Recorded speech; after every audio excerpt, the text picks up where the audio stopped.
KC Joyner breaks down all the games. Eagles beat the Giants 34-29. But what stood out in the game was how bad that defense was, Pete Thompson.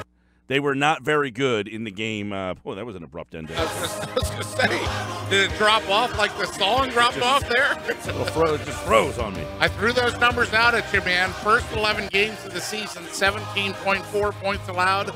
Last 3 games, 29.3. That's at least 12 points more in the last 3 games. Yards allowed are significantly different, too. And the third down percentage is the one that gets my eye. 28.6 the first 11 games. Almost 50% the last 3 games. Let's bring KC Joyner into the conversation. And KC, give us what your take is on what the Eagles defense did yesterday, what they didn't do. I don't know where you start with this defense because people are starting to get a little worried. The first place I start is that the Giants in the first half of that game threw 33 passes. No team has thrown for more than 30 passes, or actually no team has thrown 33 passes. The Eagles in Week 14, the only other team to throw as many as 30 passes in the first half of a game. So they decided we can't run the football against this team. And again, the Eagles' rush defense is really good. The Giants' rush offense hasn't been so good. Their blocking hasn't been great. I think they figured we're going to just throw the football, and they had a lot of success. You can guarantee that every other team in the NFC is going, that's how you beat the Eagles. Is it something that has been happening the last couple of weeks? Because their defense has struggled against the Rams. It struggled a little bit against the Seahawks. But the Seahawks game, was a little different. That was them. They got to Wilson. Wilson just kind of was video gaming against them. But have you seen anything that's a trend from the last 3 weeks? Yeah, the teams are going to go dinking and dunking, too. Out of those 33 first-half passes, 9 were vertical passes. That's actually a lot of vertical passes in the first half of the game. It's tied for 24th most in, you're talking out of 240 games. So it's a pretty big number. But still, you're talking 24 short passes. No team's thrown that many short passes. So usually, I remember Bill Walsh said about short passes, he said, normally passes and short passes, they're things that you throw against coverages because you can see openings against those coverages, either mistakes or something of that nature. I think Eagles had mistakes, but I think the Giants figured we can step back, we can read whatever coverages you're doing. We're going to nullify your pass rush by doing this, and we're just going to ball control that way. So it's hard to stop those kinds of passes, and you got to get really aggressive in your secondary. But if they do that, it might change the dynamic. KC Joyner with us here on the Sports Bash on a Monday as the Eagles survive the Giants. You said dinking and dunking, KC. Mike talked about when the Eagles were having their run that they tackled very well in the first 10 or 12 games this season. Now they're apparently not tackling that well. Is that something you see, that they're just not fundamentally tackling well and bringing guys to the ground? In the running game, they did okay. They only allowed 8 yards per attempt on when the Giants got good run blocking, and that's one place where they've really struggled this year. Is they've allowed over 9 yards per attempt on good blocking yards per attempt plays. It's been in the bottom 5 of the league, bottom 10 of the league for the most season actually. And so so this is a good number for them. But again, in the passing game, you saw the Darby touchdown and pass that he gave up to King. That's just. He gets beat on the coverage, and he could have stopped that to maybe a 10, 12-yard gain. Instead, he's flailing up the guy and diving at his feet and missing entirely, and turns into a long touchdown. So, yeah, they're going to have to find ways to keep those kinds of plays from happening because you just can't let those short passes turn into long gains. Yeah, and Eli Manning is, an accomplishment in this league. Does that raise some concern about the ability to stop, deliver against these playoff-tested, top-level quarterbacks? You think about it and you say, okay, well, if you've got Drew Brees, we're going up against him. Okay, can he read defenses really? Yeah, he could. If you face Matt Ryan, could he do it? Yes. But I keep looking and going, okay, is Case Keenum? He might be a guy who might want to fall into that. Jared Goff, it seems like half of his plays are called from the sideline. It seems like that McVay, gets him out to the line of scrimmage as fast as he can and reads the defense and tells him what to do. But if that's the case, if you do it, you do it against the Eagles, they worked well last week, and it would work well again. So, yeah, I'm looking at it going, if you're the Eagles, you're going to have to find a way, if you're the Eagles, to say, we don't want to get into shootout games, because that's exactly what it looks like is going to happen with them right now, given where the defense is. And shootout games are 50-50 propositions no matter how strong your offense is. KC, why were the Eagles so vulnerable to the slant pass yesterday? That seemed to be the Giants' main weapon, and they were very effective with it. I think because they're a city, you can be effective on slant passes for a lot of ways, but a lot of times it's just because you're not playing, you're not shading to the inside on your coverage. You're not trying to take away that. If you're saying, okay, we're going to take away the over-the-top things, or we're going to let you do underneath throws, then you can do that. So I think they're going to have to be more aggressive. You're going to have to use some press coverage. You're going to have to use some techniques to say we're going to force you to the outside. But once you do that, now you're giving them an outside release, and maybe they get over the top. So you got to pick which one you're going to stop. KC Joyner, ESPN.com, NFL Insider with us here. What you see from Nick Foles? I liked some of what he did, but the thing that's troubling me is he had 13 vertical passes in this contest, and a vertical pass is a pass that goes 11 or more yards downfield. So when you're trying to do something more than just little dink and dunk throws, he only averaged 6.9 yards per vertical pass. Now, that's to put that in perspective. Wentz had averaged 11.1 yards per vertical pass in the season. So it's not half, but it's your 60% of what you're losing a large percentage of vertical pass productivity, and that's against the defense that had some shaky cornerback play. It was a banged up secondary. Their safeties aren't very good. That's a defense you should be able to pass along against. If you can't pass along against them, that's a big concern. They had preached all week that they were not going to change the offense. Did they? I mean, when you watched Foles and Wentz, was there a lot of similar, or did they tweak things a little bit? You see a trap play for Blunt. I think it was the third quarter. That was interesting because they really haven't been doing a lot of that with him. So that was something different. That's a little wrinkle they're showing there. I think they were just as aggressive as they normally would be. Although, having said that, when game flow puts you down 20-7 early in a game, you kind of have to throw out your game plan and have to go to a different type of game plan, because once you're down 27, you got to catch up immediately, or you got to make sure you don't allow another score, or else the thing gets out of control entirely. They did that. I give them kudos and credit for it, but I don't know that this is the game plan they want to run every week. The Giants just made them do some things that they didn't want to do. All right. This Giants team's not very good. Is it concerning that they gave up 29 points, and the Giants left points on the table, mind you? Had a blocked field goal, missed an extra point, had the 2-point conversion fail. So if you're an Eagles fan and you watch that defense yesterday, do you leave saying, I have legitimate concern about my team in the playoffs? I have a legitimate concern that you say, okay, we can't throw vertical passes. We got 3 block kicks, and they still only finished. I was looking at the ESPN stats and information, special teams points, expected points added metric. It measures special teams performance.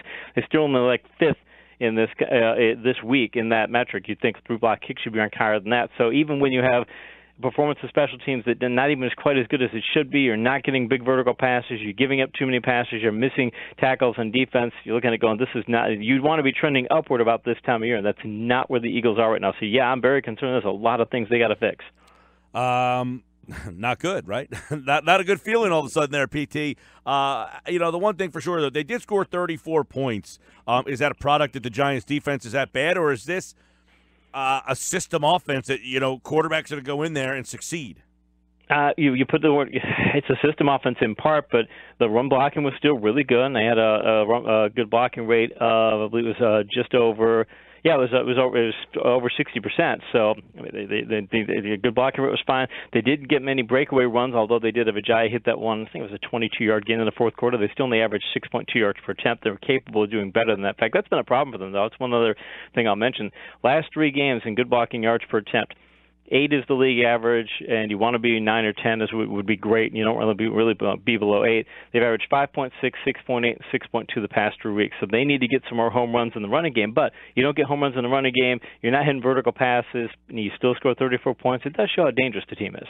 All right, KC Joyner with us here, Sports Bash Live, 97.3 ESPN. Let's get into the Week 15 schedule and see what all these games meant, break them down. All right, let's start with the Saturday game because the Lions won 8-6. Feel like the Lions are still in this thing, or are they just not good enough? They can't run the football still, even with they've added Tion Green as a third back, and they still are too much of a passing team. And I just think that you're going to have to go smash mouth in these playoffs. I don't trust them to do that. Chiefs, you buying back into them? We were all buying into the Chargers, it seemed like, and then the Chiefs waxed them. Looking before that game, seeing the blocking matchups to pick who to win that, I thought was going to win that game. The blocking matchups favored the Chiefs. They're doing a lot better of late. That's what the coaching change, the offensive coordinator change did for them. Is it started to put that back in their favor. So starting to buy into them much more than it was. All right, how about the Bills? You buying into them right now? They're in. They win again, 24-16. They do have the Patriots coming up, but should we buy that the Bills can get in? Formula team, they're going to have to do certain things. They could still run the ball very well. I think they're still a limited team, but they're going to be one and done. But this is, I mean, when you consider where they're coming from, this is a big upgrade for them. So, yeah, buying them right now. All right, how about the Ravens? Outside looking in, they crushed the Browns 8-6. They're out right now, but do you feel like the Ravens will pass somebody? I think they will. They've got the opportunistic defense, and that makes them a dangerous proposition. Nobody wants to see them in the playoffs. The Steelers don't. I'm sure the Patriots don't, because when you got an opportunity to the defense, you can win. But I think that they still have a lot of flaws, and I think they'd be a one-and-done team too. Okay, Vikings win big. Hey, Marvin Lewis is leaving the Bengals. Nice send-off for him there. Yeah, and going into that game, it looked like the Vikings defense have been playing actually pretty bad in a number of ways. We've checked out their metrics for the past 6 weeks, but you get a team whose coach is done, and the team looks like it decided to throw in the towel. Yeah, it can make you look really good. So I think that game's more for the Bengals than the Vikings.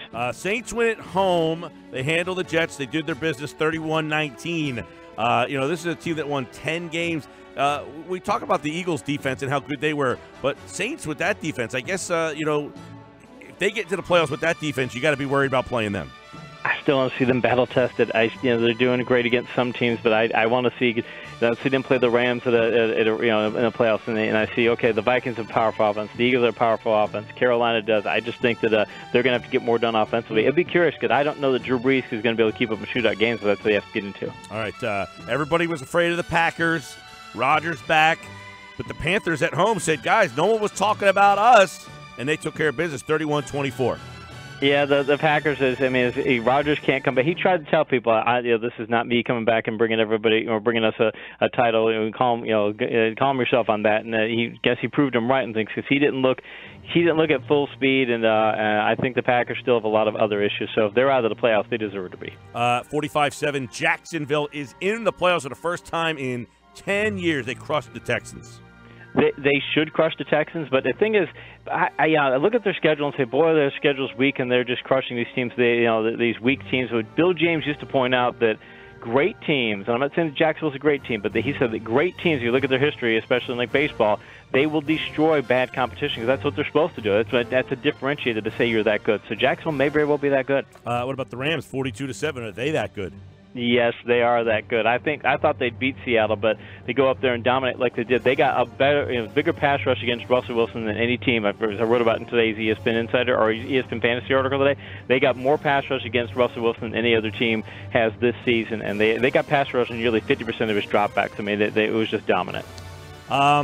Patriots 27-24. A lot in this game here, but the Steelers, I don't know if they Tomlin that one, but they got a touchdown catch called not a catch, and then they had a chance to win that game again and didn't spike it, didn't take the field goal. I mean, that just was a bizarre ending.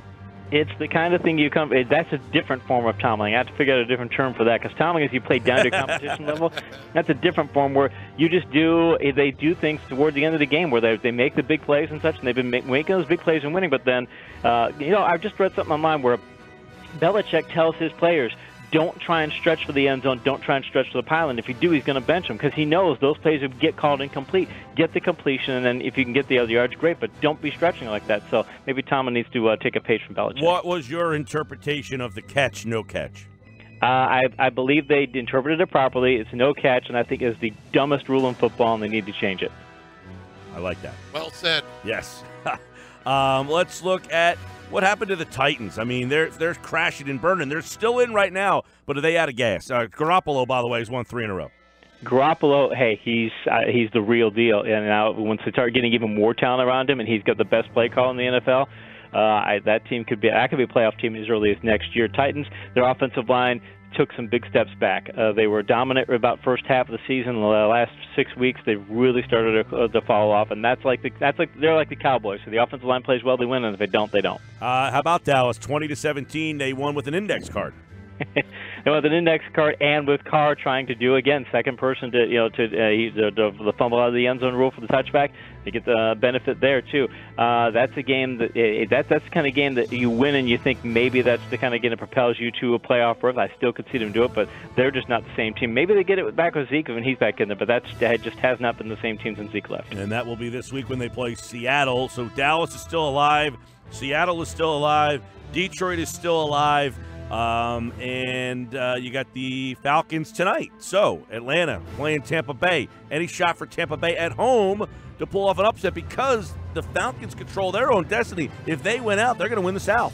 99% of pundits, according to NFL Pick Watch, 99% of pundits are picking the Falcons to win tonight. I'm in among those 99%. The Packers, or the Buccaneers, just have a terrible defense. They're not stopping the run well. You look at their run defense metrics, their pass rushing metrics, they're not doing well. I think they may try and turn it into those high-scoring games. The fantasy owners will like that, but I think that even if they do that, the Falcons have more weapons. All right. So looks like Atlanta right now is the 6. Carolina is the 5. New Orleans is the 4. You got 3 teams from the South, and then you got the Rams as the 3, Minnesota as the 2, and Philadelphia as the 1. Do you see a team from the outside of the NFC looking in that will get in? It wouldn't surprise me to see the Lions make it in. I think they're good enough team to make it in. It wouldn't be surprising if they jumped over Seattle. I don't think, and then possibly, I mean, again, Dallas can get the last 2 wins and things. But I think Detroit's in I believe I'm understanding correctly, they're in a better tie-breaking situation. So I could see them getting there. But the contenders, I think the teams you just named, or the 6 that are in, I think they're the 6 true contenders in the NFC. Okay, and then on the AFC side of things, we got New England, Pittsburgh, Jacksonville, Kansas City, Tennessee, Buffalo. They are the 6 teams. You've got the Ravens out because they lose the tiebreaker to Buffalo, and you got the Chargers at 7-7. Buffalo and Tennessee, either one of those going to be out.